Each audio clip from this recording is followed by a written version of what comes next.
It's the Unhappy Hour. Broadcasting to you live from the Milky Way galaxy, the solar system, planet Earth, North America, the United States of America, the District of Columbia. Oh, jeez, I said it wrong. How does that go? The District of Columbia, Washington, D.C. to be specific? Washington, D.C. Nah, I don't know. But welcome to another episode of The Unhappy Hour. My name is Brian, and I'm going to be your host, as I have been for so many years. And look, for so many years, I've been waiting for the Cleveland Browns to be a competitive team. Man, this will not stay up. Oh, I have a tripod, and it keeps knocking down. Sorry about that. I've been waiting for the Cleveland Browns to be a competitive team for a really long time. It's actually been 18 years since 2002. We're going back to, remember the beginning of the George W. Bush administration? That's how long it's been. That's almost the Bill Clinton administration, if you're counting out there. 18 years is a long freaking time. And the Browns have been pretty miserable. Because let's not even forget, they made the playoffs, they played the Steelers. So once again, this is fitting for the theme of what I was talking about with the Ohio State Buckeyes. It was nice to get revenge against Clemson because Clemson is the team that really got away with one last year in the playoffs. And to right that wrong and to get that vengeance is pretty sweet. It feels good on a vengeance level because sports is about healthy rivalries. There's a big component to that. Ask a Viking fan. Wow, this thing has fallen so many times. Ask a Viking fan about the Green Bay Packers. Ask a Ravens fan about. Yeah, you hate the Packers. Yeah, he's a Vikings fan. Hates the Packers. See, I like the Packers. See, but I actually like that division. I liked Randy Moss. I liked Chris Carter, Buckeye.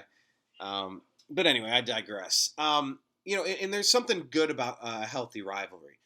And let's just face it, the Steelers have been getting away with murder against the Browns for 2 decades, 2+ decades. There's been a lot of dirty plays over the years. Colt McCoy, Muhammad Massaquoi, Antonio Brown on our punter or kicker. What was that one?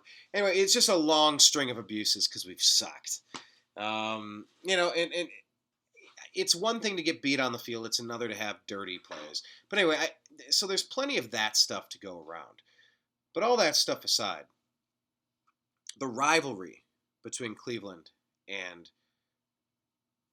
Pittsburgh, it's good. It's healthy. It's a fun thing. And it's nice that we got to beat Pittsburgh to get into the playoffs, and it's nice that we get to play Pittsburgh the first round of the playoffs. We're going to be facing a very old Ben Roethlisberger. They sat him out for Mason Rudolph. Look, the game was really close until the end, so the backup did his job. He kept it competitive until, really, it was a field goal would win the game. Came down to an onside kick recovery. And, man, that got a little dicey. What was that, Carlson? Man, it went kind of between his legs, and he had to fall. Like, that could have ended really poorly. So, their backup did a good job, but, we're going to get a lot of players back. They were resting a lot of players. They had nothing to play for. And plus, they didn't get to show us the look of what they're going to have. It's going to be a different team with Ben out there. But, Ben is an older quarterback. Ben can't do what Ben used to do.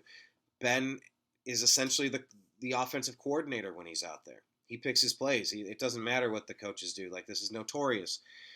So he still thinks like he can hit those really deep passes, but his arm strength isn't there anymore. So, this is a player if you could get a nice hit on him. This is a player if you could get a turnover. He's not the same player that won that Super Bowl. Or 2 Super Bowls? Jeez, we could have drafted him. But we beat him. We beat the team that we had. You know what? I don't want to hear any excuses. 0. Cleveland Browns are without Odell Beckham Jr., and we have been for most of the year. The Cleveland Browns last week, and we end up losing the game. So, just like the Steelers did minus a bunch of their players. You know what? Last week, all of our wide receivers were deemed close contacts. They didn't catch COVID. Even if they did, they're healthy. And what are the percentages there if you're young and healthy? You deal with it and move on. But anyhow, we were without Jarvis Landry. We were without Rashard Higgins. We were without Kaderil Hodge. And we were without Donovan Peoples-Jones. So, it was just like, hi, nice to meet you. What's your name? Great, you're going to be playing wide receiver for us today. We were literally picking people up off the practice squad. So it's brutal. So look, week to week, winning a Super Bowl is about survival. It's hard to keep all your key players. Look what just happened. We were without Denzel Ward, too. He's like the best player we have in the secondary. So it made it easier for Mason Rudolph to do his job. It just is what it is. But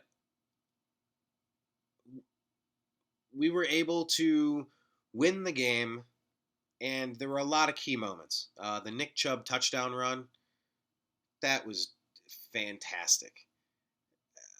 If you want to see what the quintessential running back should look like, it's speed, it's power, it's agility, it's just control of his torque, his positioning, his pivots. He's just got it. He's a low center of gravity. He's deceptively fast. And man, is he powerful. What a great running back. I'm so blessed to have these years of Nick Chubb on the Cleveland Browns. The team of Jim Brown, Marion Motley, the Pruitts, Kevin Mack, Ernest Biner. Hell, Peyton Hillis was the cover of Madden, because remember that one season when he went berserk? That was fun. But anyway, Nick Chubb, beast. I'm going to skip ahead to the end of the game and comment on something that I haven't seen many kudos being given to, but you need to. Go back and watch this. Just because I don't want to forget it. Go and check the block on was it fourth down? Was it a third or fourth down? The conversion by Mayfield to end the game. I think was it fourth? I think it was. Kareem Hunt came out around the corner and just blasted his guy back 5 yards, which opened it up for Baker to go in and get that first down that sealed the game. Victory formation, run out the clock, Browns win. So kudos to Kareem Hunt, who had to step in and fill some big shoes when Nick Chubb was out for a few games this year. But, he's more than capable. He's more than competent. He's very talented. The offensive line, look, Baker was getting hit. Baker was getting flustered. Baker was prevented from doing a lot of things. That was tough, but the offensive line's been banged up. So yeah, let's go to the stats real quick. So the question to you is, what was the most impressive part of the win for you? I want to congratulate the owner of the Cleveland Browns, Uncle Jimmy Haslam. This is a far cry from being 0-16, but honestly, that pain helped us rebuild the way that you need to.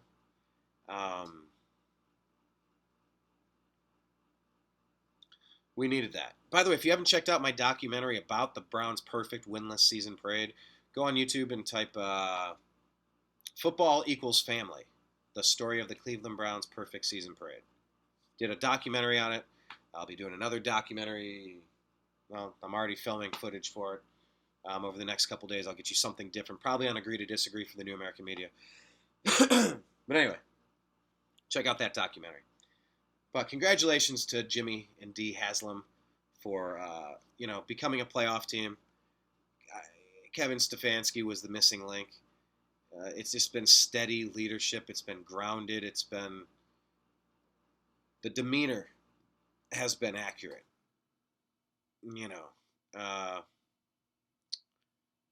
Greg Williams was a bit of a rah-rah guy, a really brash, braggadocious guy, kind of like John Dorsey, probably.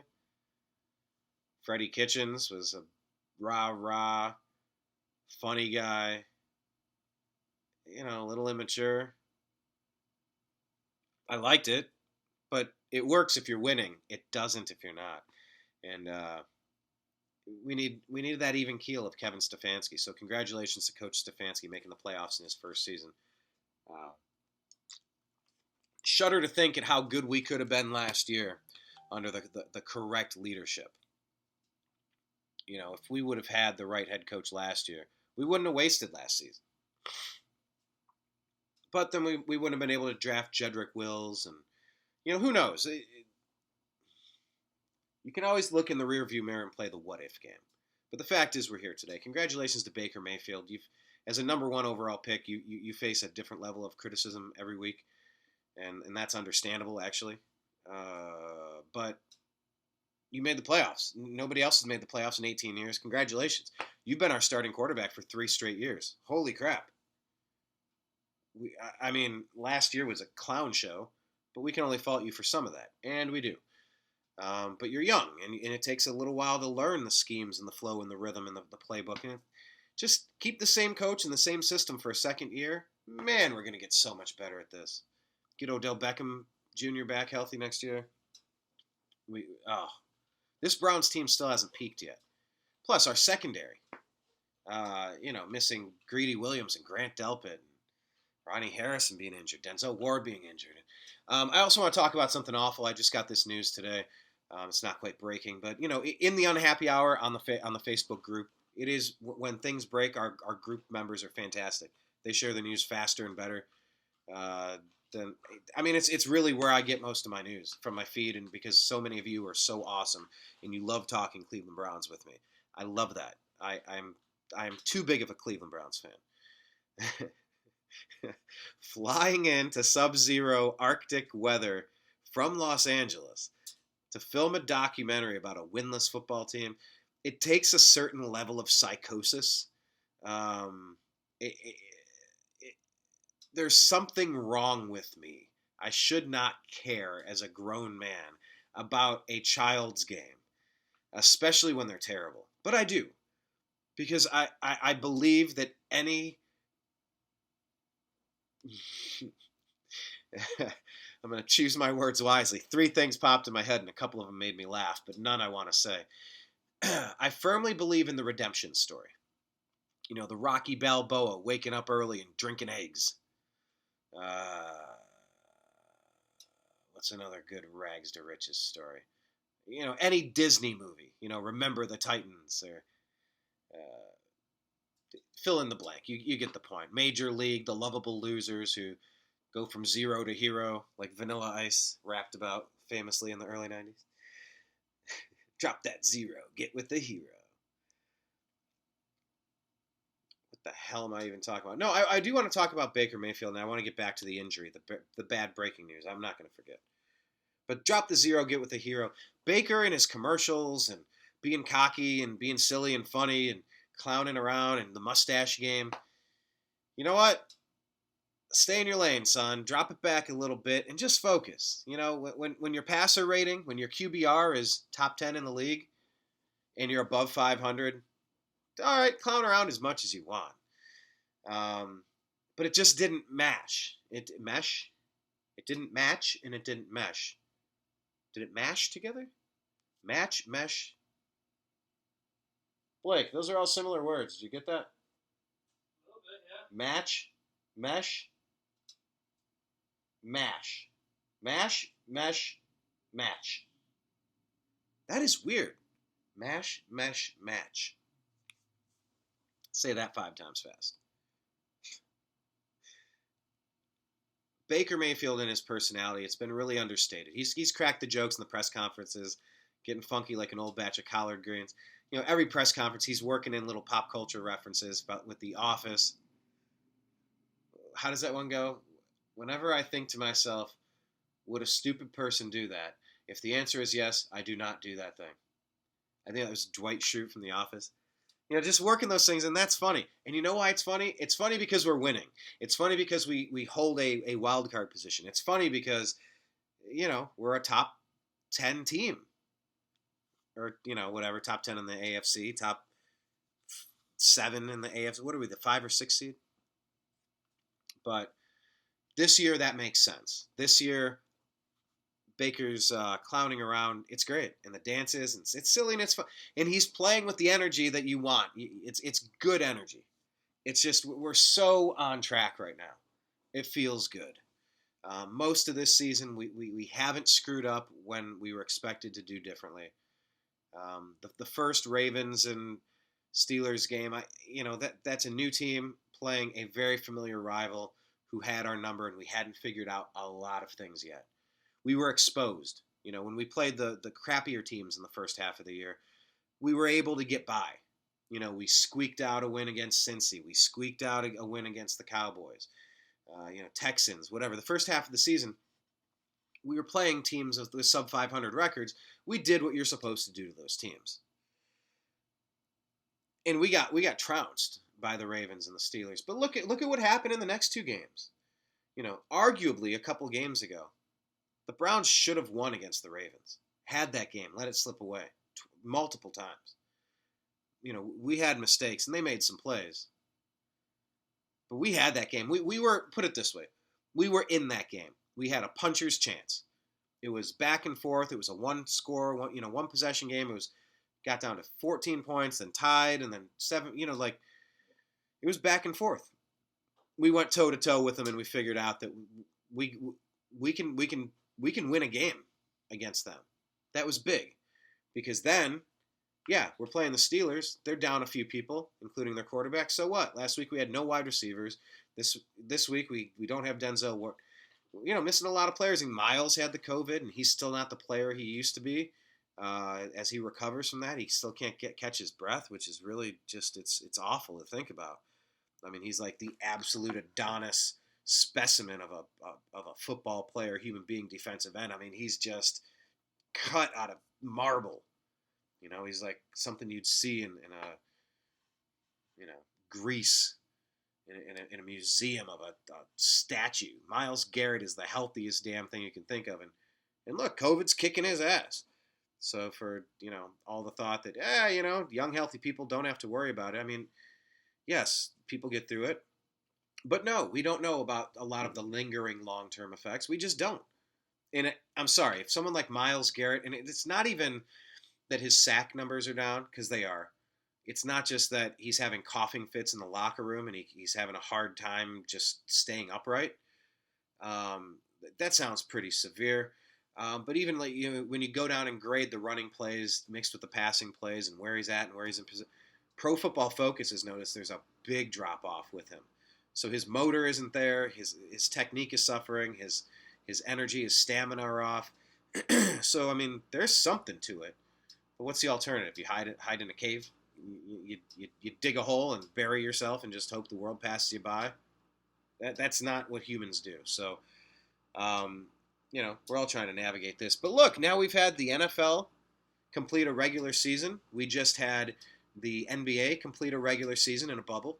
We just had Major League Baseball complete a season. It's time to get fans back. It's time to bring fans back. Just, if you got to go 20%, if you got to go 50%, 25%, 30, 40%, it's time. It's time. I've read up on the Cleveland Cavaliers advanced analytics, not advanced analytics, but they put together a comprehensive health and safety plan for Quicken Loans. No, what do they call it now? Rocket Mortgage Fieldhouse. And it's clever. Separate entrances for your tickets. It's cashless. It's scan and go.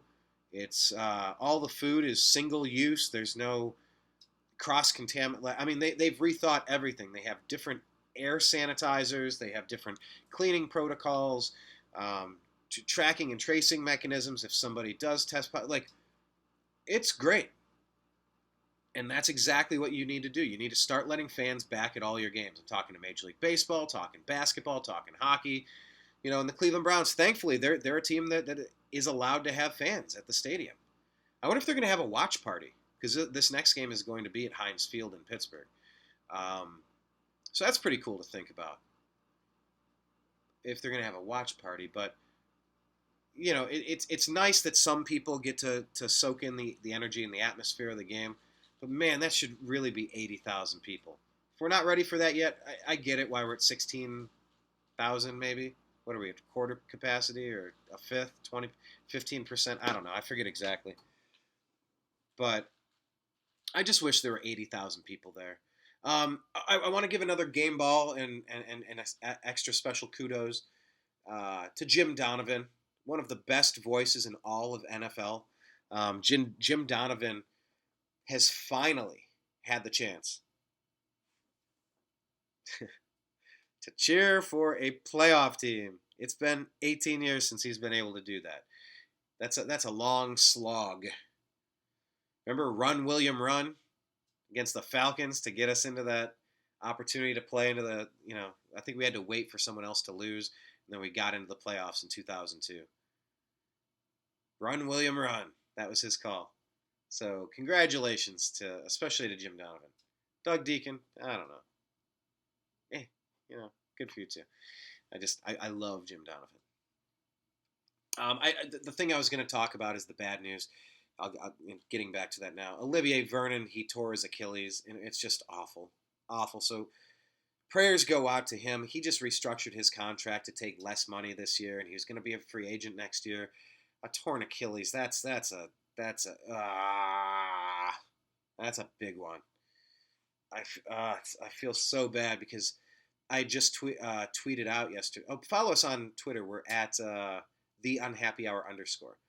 But I tweeted out yesterday. I said I like this angry version of Olivier Vernon, and then he ruptured his Achilles because he's been picking up some of the slack now that Myles Garrett has been compromised and his play has taken a hit. Oh, it's going to be tough without Olivier Vernon. But you know what? The thing we've done this entire season is next man up. We've done a great job of learning about Coach Stefanski. What I've learned is that he simplifies the system, which is clutch. Meaning, if you simplify the system, you can plug and play the second string, third string, fourth string, fifth string players a little easier.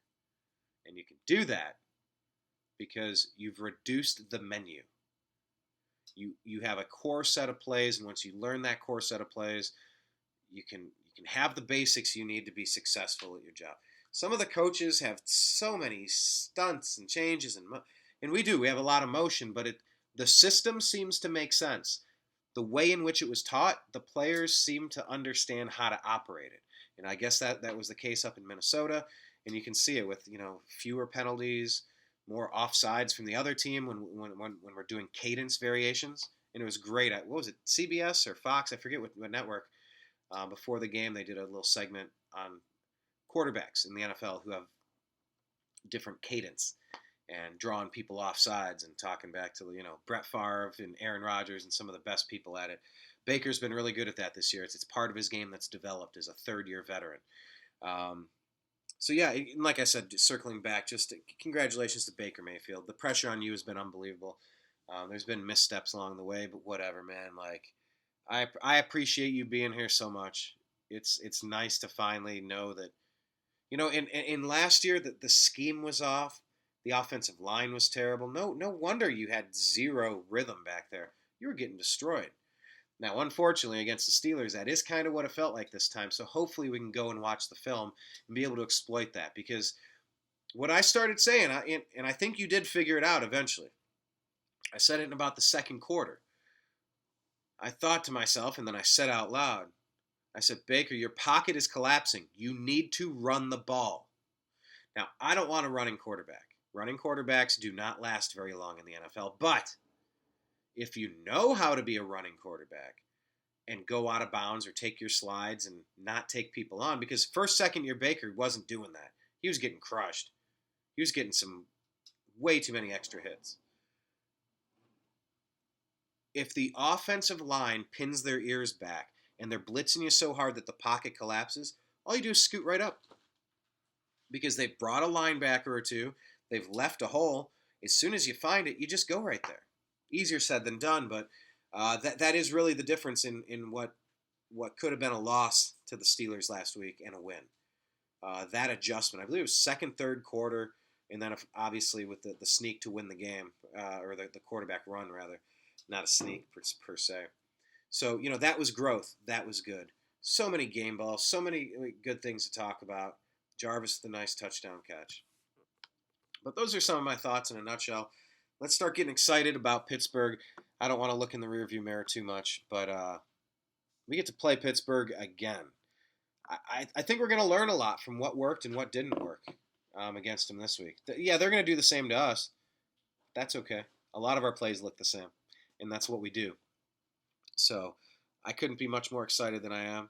The Buckeyes won, headed to the national championship. The Browns won, headed to the playoffs. If there's just one more win that we could get this week, is there one more win in the cards, Blake? Yep. Any more wins available? Any more winning? Is that possible? That's a good possibility. Could I possibly get 3 wins in a week? I don't know. We're going to find out. I'm going to do a documentary about it. So follow us, The New American Media, TheNewAmericanMedia.com, because the old American media has failed us. YouTube.com/TheNewAmericanMedia. Follow us on Twitter. We're at American_media_. Instagram.com/TheNewAmericanMedia. Instagram.com/TheUnhappyHour. On Twitter at TheUnhappyHour_. Where else are we? Parlor. Yeah, I need to do a sports one for that. I got the YouTube. But anyway, we're gonna just follow us. Go on Facebook. They're a hostile platform, so I don't really like using them very much. I've been having some issues with them, severe Section 230 issues with them.